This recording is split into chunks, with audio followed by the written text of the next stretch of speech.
I'm at the driver's side rear rivet, and I want to point out these rivets have been drilled out, so I can't really tell whether or not it's an original rotor, but what I can tell is that it has been removed from the car at one point.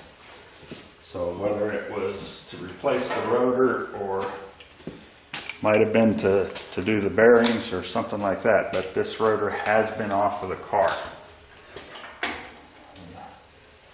On the back here, to get to these bolts on the caliper, you need to put an extension on to get past the trailing arm.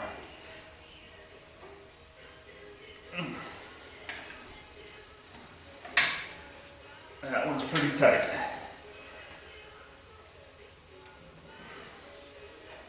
I think rather than stress out my ratchet here, I am going to go get the breaker bar.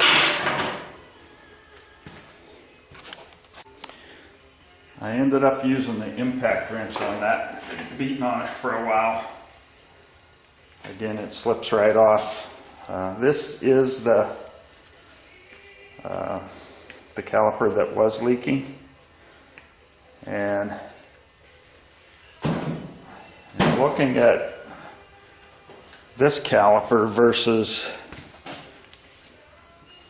the front caliper, those seals in there look different, and it looks like this may actually have been a replacement caliper. It might have been sleeved, but we will know for sure on that whenever we